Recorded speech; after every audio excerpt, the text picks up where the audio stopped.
قسمت کا لکھا ہوا ہر شخص کو ملتا ہے، یہ بات طے ہے۔ مجھے اور آپ کو وہی مل رہا ہے جو ہماری قسمت میں لکھا ہے، اس سے ایک حبہ بھی، ایک دانہ بھی کم نہیں ملے گا اور ایک زیادہ نہیں ملے گا۔ صحیح حدیث ہے، بخاری کی دیگر کتب حدیث میں موجود ہے، جب بچہ شکم مادر میں 120 دن کا ہوتا ہے تو 4 ماہ کا جب بچہ شکم مادر میں ہوتا ہے تو اس کی روح پھونکی جاتی ہے، تو فرشتہ آ کے اس کی عمر بھی لکھ جاتا ہے، اس کا شقی و سعید ہونا بھی لکھ جاتا ہے اور اس کا رزق بھی لکھ جاتا ہے۔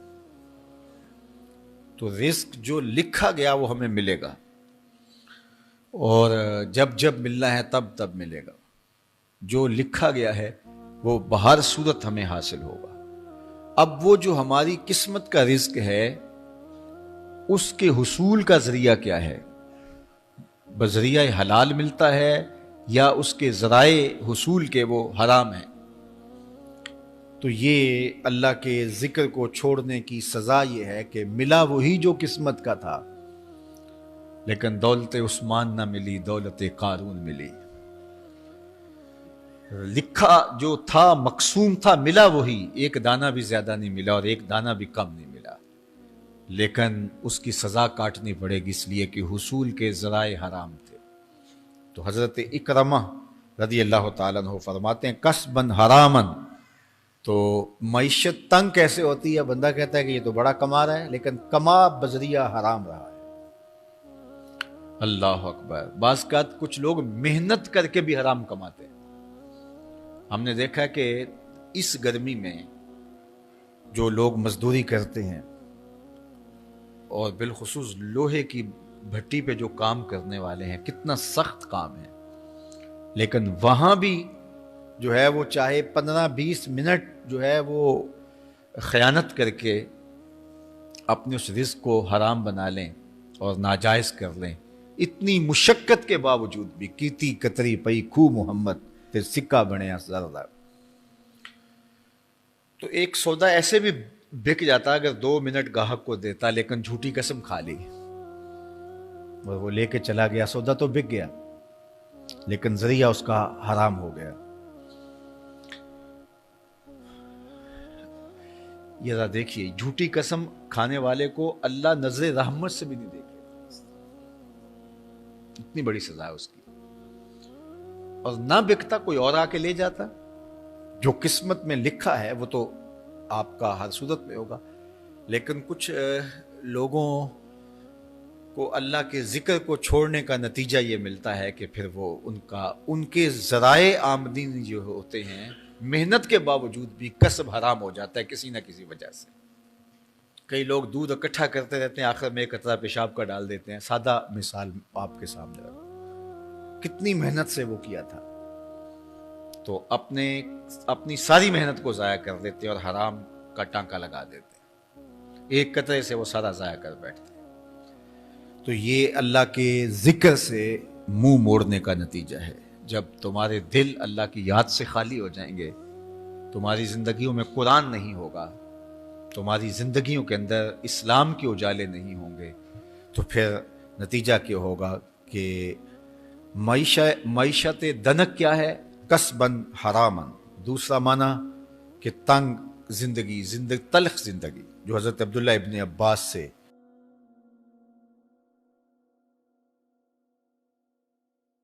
یہ امت خلیفہ بلا فصل، خلیفہ اول، امیر المومنین حضرت سیدنا ابو بکر صدیق رضی اللہ تعالیٰ عنہ کی مرہون منت ہے، ان کی احسان مند ہے۔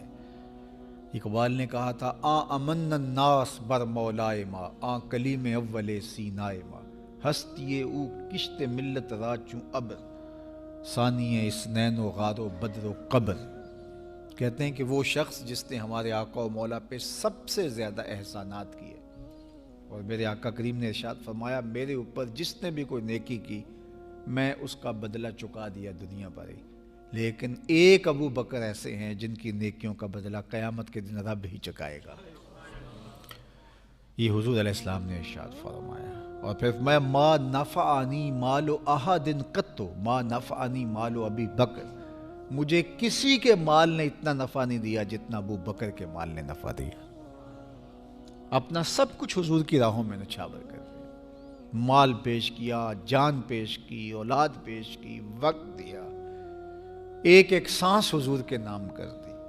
کہتے ہیں حضور علیہ السلام کا سایہ نہیں تھا، لیکن ابو بکر رضی اللہ تعالیٰ عنہ سایہ بن کے حضور کے ساتھ رہے، سائے کی طرح حضور کے ساتھ رہے. بدر کے ساتھی، حضر کے ساتھی، سفر کے ساتھی، غار کے ساتھی، حد ہو گئی مزار کے ساتھی. اللہ اکبر. ایک دن حضور ایسے نکل رہے ہیں مسجد نبوی سے تو کوئی لوگ داخل ہو رہے تھے، تو حضور کے دائیں ہاتھ میں ابو بکر کا ہاتھ تھا، بائیں میں حضرت عمر کا ہاتھ تھا. تو حضور ایسے دونوں کے ہاتھ پکڑ کے باہر نکل رہے تھے، تو کسی کو اندر آتے دیکھا تو اس کو دیکھ کر کے کہا قیامت کے دن ہم قبروں سے یوں ہی اٹھائے جائیں گے، میرے دائیں ہاتھ میں ابو بکر کا ہاتھ ہوگا، بائیں ہاتھ میں عمر کا ہاتھ ہوگا. اللہ اکبر. سیدہ کہول اہل الجنہ، جنت کے بوڑھوں کا سردار کہا. ابو بکر فی الجنہ، جنت کی بشارت دی. عشرہ مبشرہ میں سے پہلا نام حضرت ابو بکر رضی اللہ تعالیٰ عنہ کا ہے. فرمایا میرے 2 وزیر آسمان پہ ہیں، 2 وزیر زمین پہ ہیں. آسمان پہ میرے 2 وزیروں کا نام جبرائیل و میکائیل ہے، اور زمین پہ اوپر میرے 2 جو وزیر ہیں، ایک کا نام ابو بکر ہے، ایک کا نام عمر ہے. تو کیا شان ہے حضرت ابو بکر صدیق رضی اللہ تعالیٰ. ہر نبی کا صحابی عظمتوں کے معراج پہ ہے، لیکن جو شان حضور کے اس جاں نثار کو دی گئی ہے، اللہ اکبر. قرآن نے بھی کہا نا وَثَانِيَ اثْنَيْنِ إِذْ هُمَا فِي الْغَارِ. اللہ اکبر. 2 میں سے دوسرا، اللہ اکبر، جب وہ غار میں تھے. 2 میں سے دوسرا، اس لفظ کی خوبصورتی ملاحظہ کیجئے. 2 میں سے دوسرا. حضرت عمر کہا کرتے تھے، حضرت صدیق اکبر کا ذکر کرتے ساتھ رو پڑتے اور کہتے کہ ابو بکر میری ساری زندگی کی نیکیاں لے لیں، وہ غار والی ایک نیکی مجھے دے دیں. ساری نیکیاں زندگی کی ابو بکر لے لیں، ایک نیکی غار والی مجھے دے دیں. تو ان کی ساری نیکیاں ایک طرف اور ابو بکر کی ایک نیکی ایک طرف. اور حضرت عمر کہا کرتے تھے کاش میں ابو بکر کے سینے کا بال ہی ہوتا. کوئی کم شان ہے؟ یہ حضرت عمر کہہ رہے ہیں. یہ عمر جس کے بارے میں میرے حضور علیہ السلام نے فرمایا کہ میرے بعد اگر نبوت کا دروازہ بند نہ ہوا ہوتا، میرے بعد اگر کسی نے نبی ہونا ہوتا تو وہ عمر ہوتا. اتنی شانوں کے مالک. ان الشیطان یفر من ظل عمر، شیطان عمر کے سائے کو دیکھ کے بھاگ جاتا ہے. وہ عمر کہہ رہے ہیں کاش میں ابو بکر کے سینے پر اگا ہوا بال ہی ہوتا. یہ شان ہے، یہ عظمت ہے. سارے حضور کے صحابی عظمتوں کے معراج پر، لیکن ان کی شان ہی وکری ہے.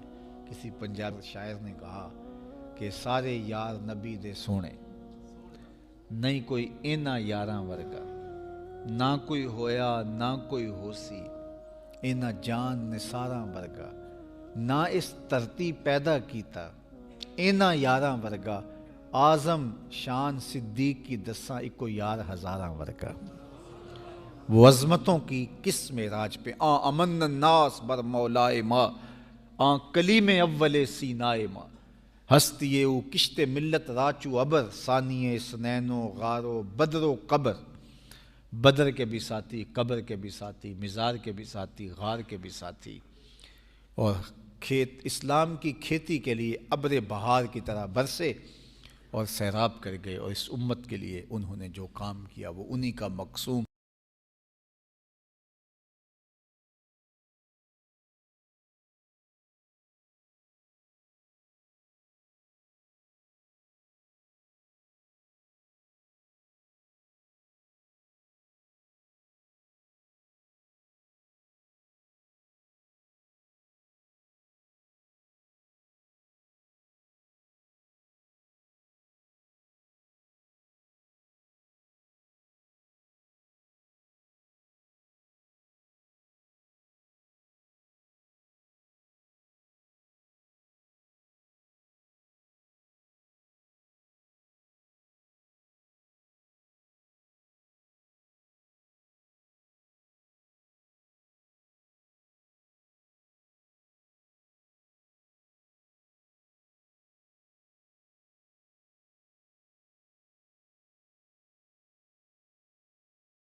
قسمت کا لکھا ہوا ہر شخص کو ملتا ہے، یہ بات طے ہے۔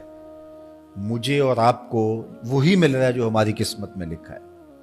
اس سے ایک حبہ بھی، ایک دانہ بھی کم نہیں ملے گا اور ایک زیادہ نہیں ملے گا۔ صحیح حدیث ہے، بخاری کی دیگر کتب احادیث میں موجود ہے، جب بچہ شکم مادر میں 120 دن کا ہوتا ہے، تو 4 ماہ کا جب بچہ شکم مادر میں ہوتا ہے تو اس کی روح پھونکی جاتی ہے، تو فرشتہ آ کے اس کی عمر بھی لکھ جاتا ہے، اس کا شقی و سعید ہونا بھی لکھ جاتا ہے، اور اس کا رزق بھی لکھ جاتا ہے۔ تو رزق جو لکھا گیا وہ ہمیں ملے گا، اور جب جب ملنا ہے تب تب ملے گا۔ جو لکھا گیا ہے وہ بہر صورت ہمیں حاصل ہوگا۔ اب وہ جو ہماری قسمت کا رزق ہے اس